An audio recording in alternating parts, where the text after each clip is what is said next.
Ready for some scary stories? Hey everybody, today I'm going to be reading 10 of your ghost stories. This first story comes from Daniel, but the location is to remain anonymous. One day when I was 9 or 10, there were a couple of kids, a boy and a girl, who had just showed up out of nowhere. It started with them knocking on the door one day and asking if my brother could come out and play.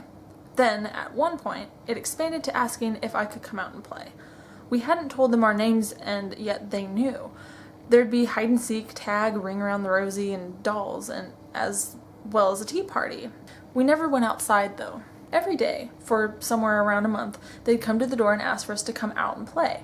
They'd always wear the same dress and suit, but we didn't think anything of it. We also didn't think anything of the times when there'd be hide and seek played. We'd look for the boy and girl, but they wouldn't be able to find them, and yet they'd appear in a place where we'd already looked.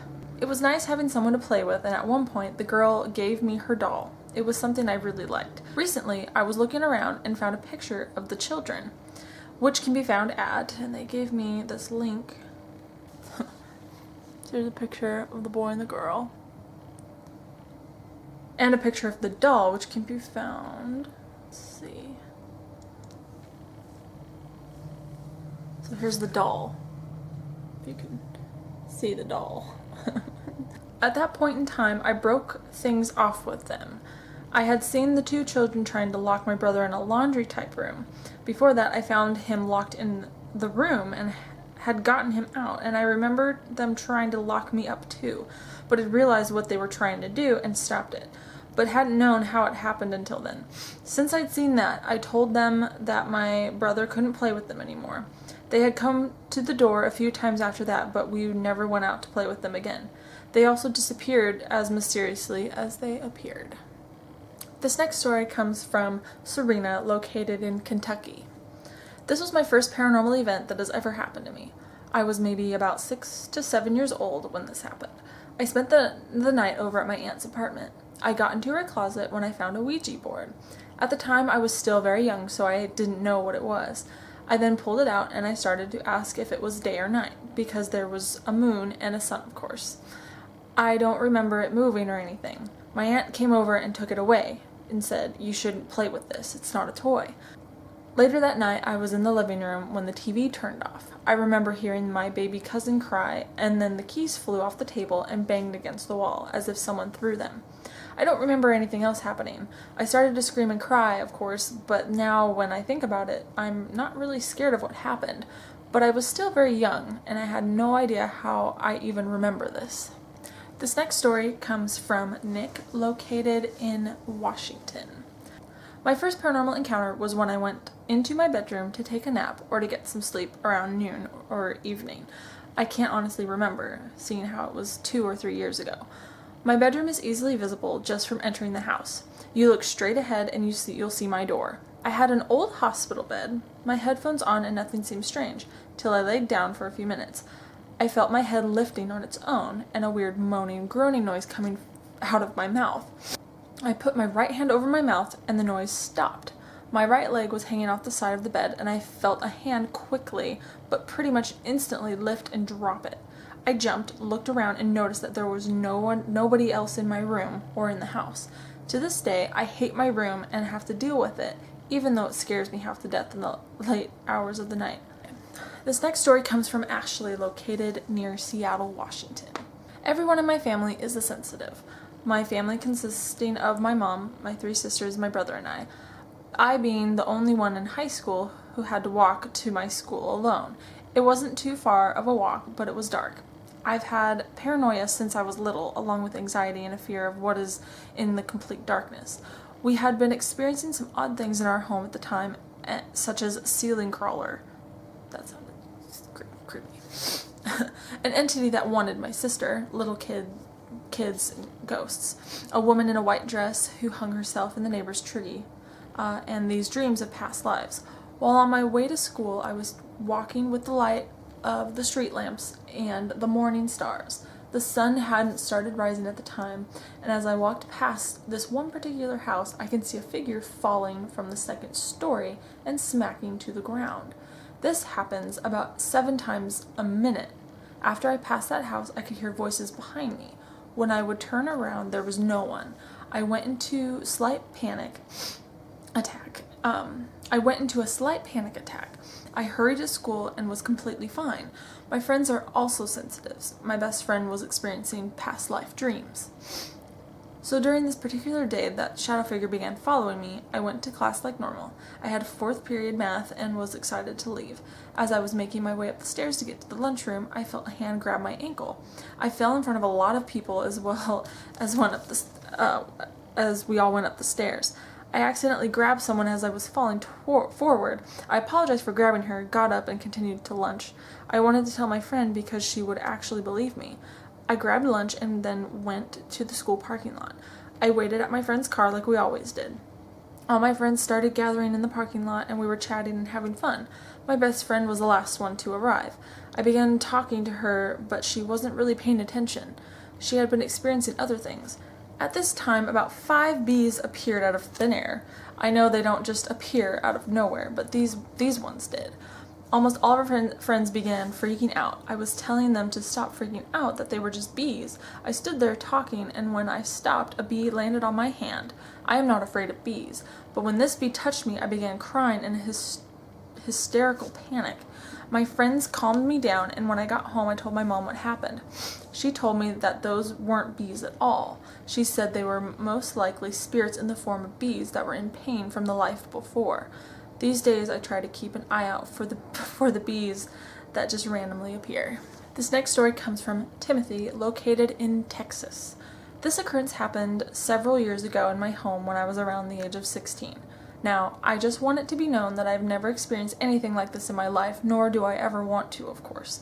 It was late into the night, and I was dog-tired from a long day and was aching for some shut-eye.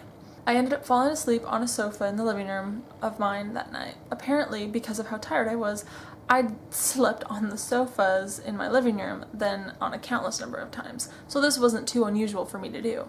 The difference this time, however, was that I slept on the sofa at the far end of my living room, the lone one, isolated from the other 2 sofas that were close to each other on the opposite side of the room. Moving on, I must have been asleep for surely not more than an hour, probably around 35 to 50 minutes, if I could take a guess. Before I ended up awakening from my sleep, you know how sometimes you end up waking in the middle of the night when you're parched or thirsty? That, I believe, if my memory serves me right, was my case at the time. Now, fully awake, atop of the sofa, still trying to gather myself, I'd still been lying there for a little while. I suddenly, and I mean just abruptly, felt this incredible sucking force take a hold of my whole body, so tremendously strong that I couldn't break free of its grasp one bit, sucking me more into and towards the inner of the long sofa. It was almost like some strong magnetic force, if you will, because I don't know how else to describe it.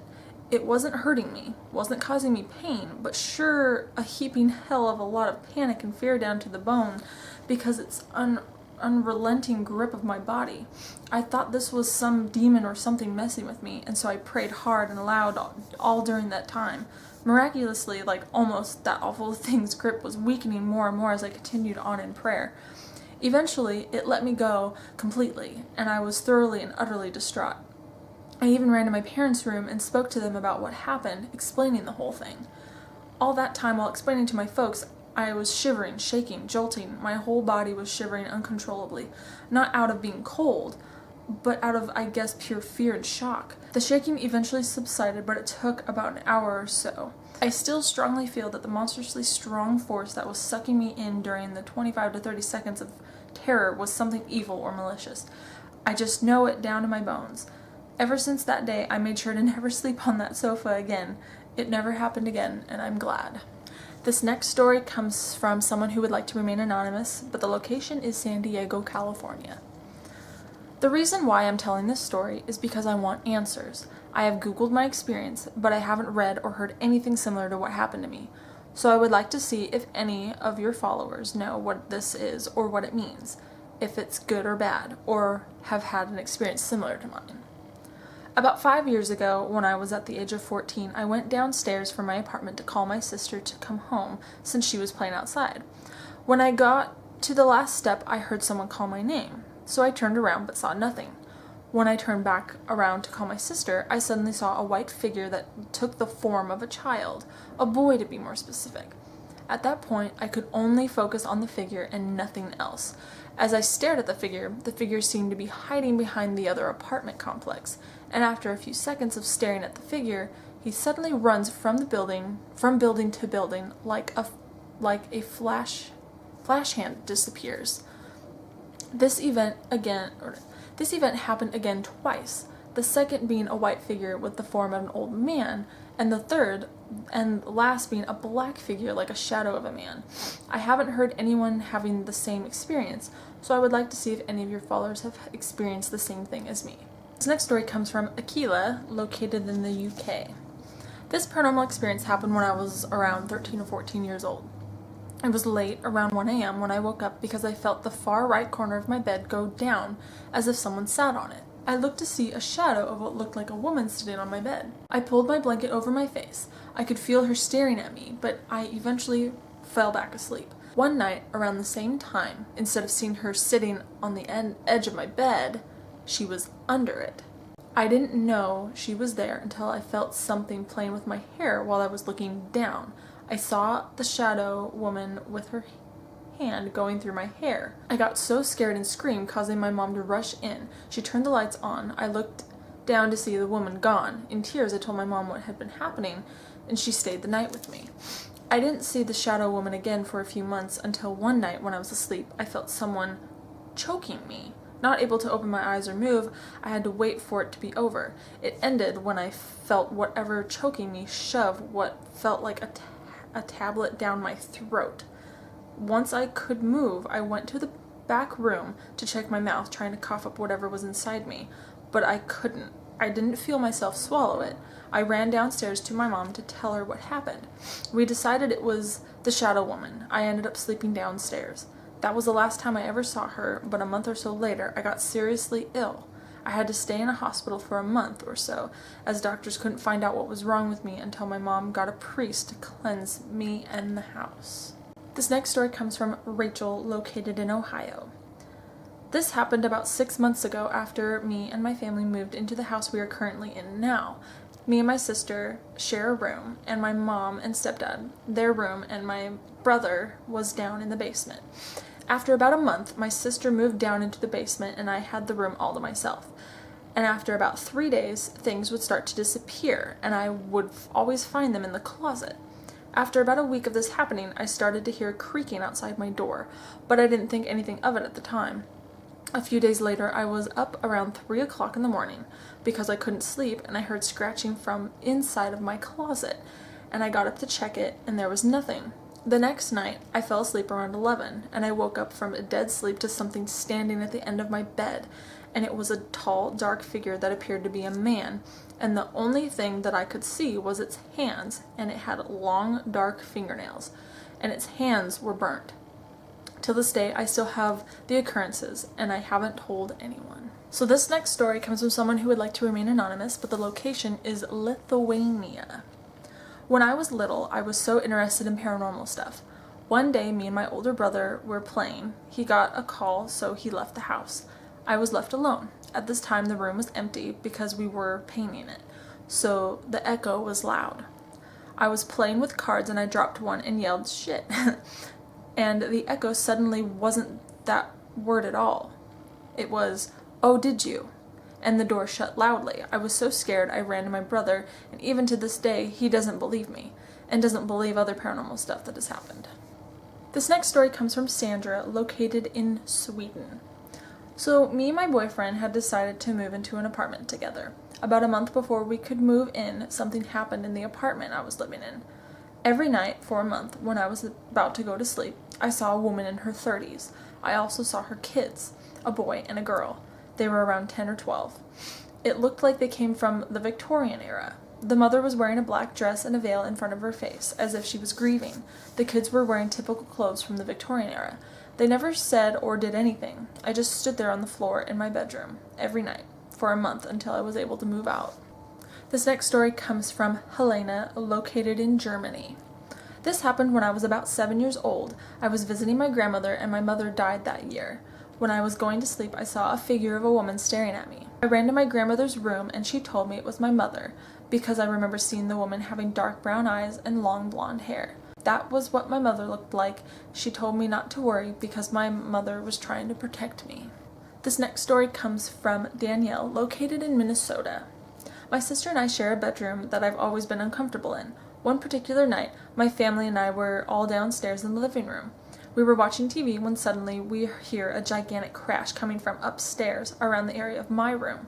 My sister and I were sent up to figure out what happened, so we went upstairs to our room. We found our room in disarray, with heavy dressers pushed over and all of our stuff thrown around the room. We were flabbergasted because no one was upstairs and we couldn't understand what had happened. We tried explaining to our parents what happened, but they didn't believe us. They blamed us for the mess and made us clean it up. I was upset because it was really unexplainable, and yet we were the ones getting in trouble for it. I slept downstairs on the couch after that incident for a long time. This next story comes from Andrea, located in Colorado. Back in 2003, my best friend, who I loved very much, was killed by a drunk driver. The night before her funeral, I was lying in bed, unable to sleep, when I noticed this odd shadow moving across my window. My drapes were closed, but our neighbors always kept their porch light on, so at first I didn't think anything of this shadow, but soon I realized that it was moving in the same direction over and over. Now, my window was fairly high up, and there were no trees that would be moving the way the shadow moved. It wasn't swaying, just moving repeatedly from left to right, which is why it caught my attention. My mom was in the room with me, so when I realized how odd the shadow was, I asked her if she was seeing it too. She wasn't. Right after I asked my mom if she was seeing what I was seeing, a shadow in the shape of a person with shoulder-length, straight hair popped up from the bottom of my window and just stayed there. My mom still wasn't seeing anything out of the ordinary.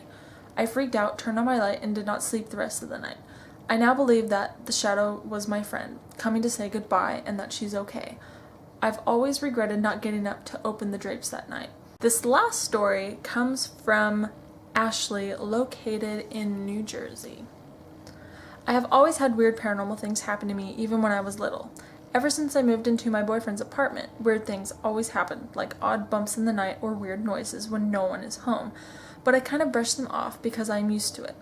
One night, we were asleep, and I'm having a kind of odd dream, and I woke up to the sound of whistling. I just thought it was my dream and was going back to sleep when I noticed my boyfriend was awake too. He said, "Did you hear that?"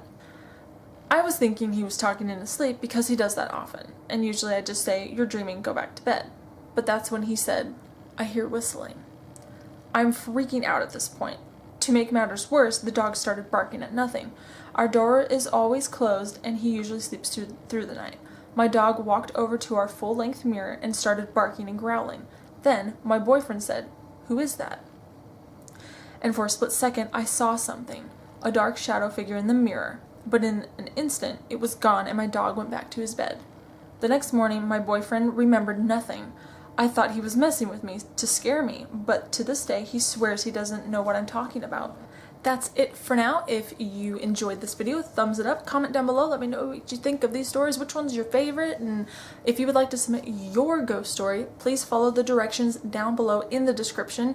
You can learn how to submit your story. I am not able to tell every single one that is submitted because, for one, my inbox is completely flooded, and so I have to be very specific and picky with the stories I choose, but maybe yours will be chosen. Who knows? Never hurts to try. I hope you guys enjoyed this. I'll talk to you guys later.